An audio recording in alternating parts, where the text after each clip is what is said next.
You're listening to Bro Down Podcast all fucking day. Oh, yeah. Hey everybody, welcome back to the Bro Down Podcast. I'm Andy Smith. And I'm Tim Fulton, and this is Fight Recap for the UFC Fight Night Woodley versus Gilbert Burns. We're going to be talking about that fight and Woodley's emo tears in a little bit, but first we're going to be starting with the earlier matches. First up on our list, Mackenzie Dern versus Hanna Cypher. Cypher? Did you say emo tears? Yeah, let's get to that part a little later. Okay. So we have the return of Mackenzie Dern. Cyphers came out. She was doing really good. Staved off the takedown and was hitting her. She was doing really good, a little pit bull. But Mackenzie got the takedown, got the knee bar, so that was all she wrote. Well, yeah, once it went to the ground, it was a game over. Yeah. Crazy thing is the main reason I wanted to talk to you about this is that did you know the whole thing with Mackenzie Dern with her accent? No. Okay, so there's if you look up on YouTube, there's a bunch of videos on the evolution of Mackenzie Dern's accent. So she grew up in America. Her father's Brazilian. He's like a very well respected Brazilian jiu-jitsu practitioner. She's a world champion jiu-jitsu player. So in late 2000, like 2010, totally normal American accent. Okay. Totally normal because she grew up in Arizona, I think. And then every year there's footage of her because she's pretty popular. All American accent, no Brazilian. And then all of a sudden, out of nowhere, she just adopted this Brazilian accent. Did she move to Brazil? No. That's the thing. She went from being we roll all the time and blah blah blah blah blah, this, that, and the other thing to sometimes we roll and people ask her about it and she's like, oh, I just think it's flattering. What? And you're like, wait, what? No, that's kind of racist. You're like, well, she is Brazilian. Okay. But the thing is she doesn't address it. Can you do that? Can you just make yourself have a different voice? I guess you just change your accent. It's so awkward, dude. I was wondering if she was going to stick with it after the fight, and she did. She still has the accent, so. Hello, mate. I'm good with it too. Let's do this on the Bobby. Hello, governor. Hello, governor. Yeah. I can't do that. Okay, so up next. That's fucking weird, dude. Yeah, up next we had Roosevelt Roberts versus Brock Weaver. This fight, it was a good fight. It's funny. I watched the entire thing and I was pretty staring at my TV the entire time. I don't remember this fight at all. Roosevelt Roberts, tall, skinny, really quick black dude. Brock Weaver is the guy who came out with the headdress on. He looked like he could be maybe Native American. I'm assuming that might be why he wears a headdress. He's the real scrappy looking dude, but Roosevelt Roberts pretty much pieced him up. Maybe I fell asleep. I don't think I did, but all right, talk about it. I was very impressed with how composed Roosevelt Roberts was, especially since he's a young talent. Yeah. Just looks super super composed, super relaxed in there. Skills to go with it, and he was fighting a guy, Brock Weaver, who's like a savage dude. Apparently, the guy used to lie about his age to get into fights in the middle of the woods and shit. Oh, that's fucked. Yeah, just a savage. So it was really that's somebody we should be looking out for is Roosevelt Roberts, in the future. I'll keep that name in mind. So keep your eyes open, son. Up next we had Billy Quarantillo versus Spike Carlisle. I just think of Little Giants when I hear Spike. So to me, this was the fight of the night. I think. Yes, 100%. 100%. It was so back and forth. It was a pleasure to watch. It was exhausting. Yeah. Watch it. I don't know if I've ever seen a fight. Ooh, I just hit something. Okay. I hope I didn't mess anything up. Nope. Okay. I've never seen a fight where guys kept that pace basically the entire fight. They kept talking about how Spike is a first round fighter. He dumps it all out in the first round. But he pretty much did that every round. Yeah, up until like late in the third, he kept it going, and like they kept saying like Billy's gonna catch him in the second and third round. And I guess like towards the end that was more or less true, but it wasn't. It was way more back and forth than anyone was saying. Yeah, I thought Spike had won.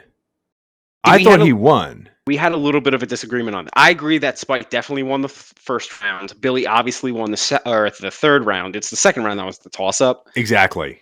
But I wasn't this was one of those fights that I wasn't disappointed at all. I agreed with the outcome, but if it went the other way, I wouldn't have been upset either. Yeah, but excitement. Billy Quarantillo is a tough son of a bitch, man. He took a lot of punishment early in that fight, and from a marauder like Spike. But both these guys are really good. I'm interested to see Spike fight again with that kind of a style. That don't give a shit. I'm just gonna go after you in the first round. So yeah, that's definitely fight of the night for me. 100%. Billy wears pain well too. Like he does. He didn't look battered or bruised after the fight. I mean, a little bit. He did fight in UFC fight, but like yes, he didn't look like it. You know what I mean? Like yeah, he's got that. He has that like Dan Henderson skin where he could get hit with a crowbar, and it looks like nothing happened. Yeah, exactly. That was one of the more impressive things to me. He like did the interview afterwards, and it looked like he just like had a light jog at the gym. Yeah. Well, what was crazy with Spike was that Billy kept putting him in like very awful positions where like he would have a full body lock and it would be tight, and Spike would just literally spin out of it out of sheer strength and athleticism, which is very hard to do. If you've ever been inside a body lock, you try to turn one way or the other, especially like if you're a bigger guy or the guy's got big legs and it's like tight. It feels like you're being hugged by a bear. And he just like would just explode out of these positions over and over and over again, even when he was tired. That's very impressive. So yeah, if he can kind of hone in on sharpening some of those skills of his and maybe calm it down a little bit, he's going to be a motherfucker. He might be a motherfucker. You don't know. Yeah. No, I see your point though. He could go places, dude. Yeah. So, up next we have not the most exciting fight on the card, but, Blagoy Ivanov versus Augusto Sakai. This one, I wanted to talk to you about what happened, I believe, in the third round. It was pretty much even going in. It was 1-for-1, I believe, going into the third round. Yeah. And Ivanov took Sakai down, but when he took him down, Sakai grabbed the fence like blatantly. And it totally changed the position in which he took him down or almost took him down. And they didn't take a point away. And that is kind of, I believe that way. Well, I think that's when I don't know how the rules are written, but I'm pretty sure if you grab the fence multiple times, the referee at his discretion can take a point away. But I believe he's supposed to take a point away is if your fence grab is the deciding factor of a position change. I forget how it's worded, but like if you go to take somebody down and they just grab the fence with both hands and they're in the air and they would have gone down other than grabbing the fence, I believe you're supposed to take a point away.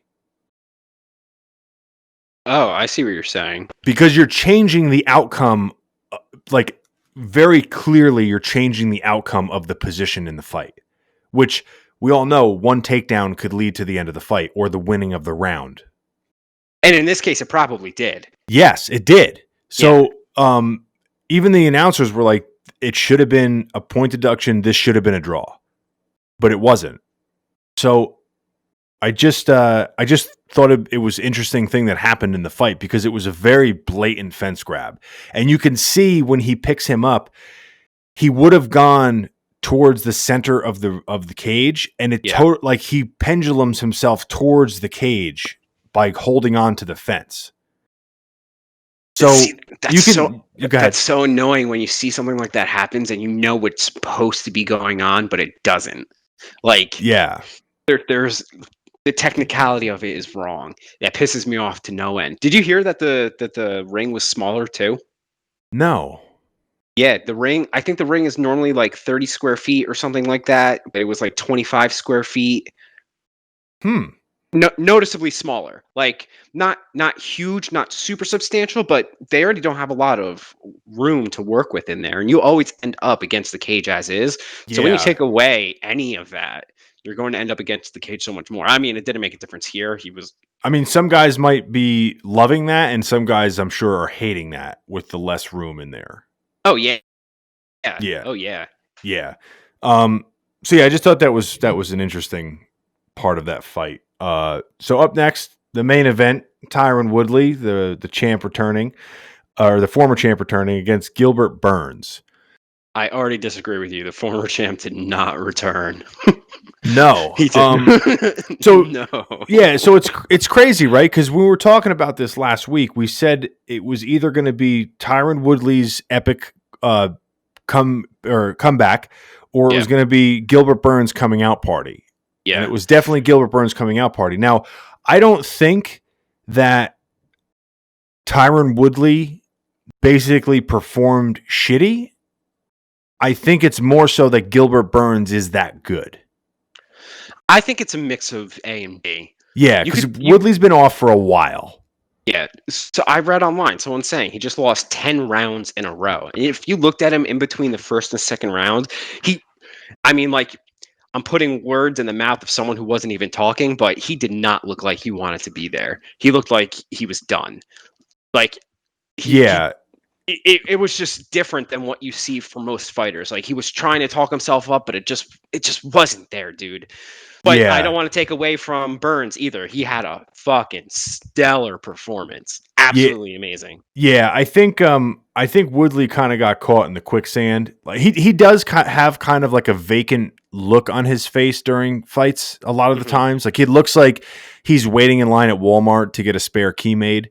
But I agree, he didn't have the urgency that he needed. And I think what happened was that first round when he got dropped made him very hesitant to do anything. Yeah, that makes a lot of sense. He was already compromised, and when you're dealing with a guy as good as Gilbert Burns, especially on the ground, you can't really take chances. So it was almost like an overload. Like I don't feel comfortable in the feet that much now, and I don't want to go to the ground with this guy. I think he was just having a hard time pulling the trigger, and he was just looking for that one big shot to end the night. But Gilbert's, he was too good to get caught for that. He was too good. He was too good. He definitely elevated his stock with this fight for sure. And I think if Woodley wants to not have a long road back to the title, I think his next fight has to be a spectacular win. If he decides to continue to fight. Yeah. I agree with everything you just said. If he decides to continue to fight, honestly, maybe you're right. Maybe he just has like that vacant stare thing going on, but he doesn't look like he was happy. Yeah. I mean, you wouldn't be with someone pounding your face in, but it is what it is. He had a nasty cut over his eye too. That happened quick. Yeah, that was bad. So fucking quick. I felt bad for him too. It didn't really bleed that much though. No, it didn't. It did at the beginning, but the cut. I read online. Someone was like, "Performance of the last fight of the night. Number 1, Gilbert Burns. Number 2, Tyron Woodley's cut guy." Yeah, because that thing looked like a stab wound or something. Yeah. Like it was filleted, and like the fat and everything was like pouring out of the cut. Yeah, it was gross. Yeah, it's pretty nasty. But pretty nasty. Yeah, Gilbert Burns definitely going to be in the mix now. 100%. Oh, yeah. 100%. Definitely a top 5 guy. Yeah, he just took out 2 guys who nobody really ever wants to fight. So, and Woodley's a former champion. So, yeah, we're going to see him going up either for a title eliminator at one point soon, or depending on what happens, a title shot. So yeah, it's fun to talk about more names and not just the same 3 people over and over again. So I welcome it. Yeah, bring it on, Burns. Yeah, and he's a dangerous guy, man. Dangerous guy. Fuck. So why don't you talk us out unless you got anything else to add today, bud? I don't. Why don't you guys let us know what you thought about the fights in the comments down below? What do you think about Tyron Woodley? Is he going to keep going, or is this kind of his last bout?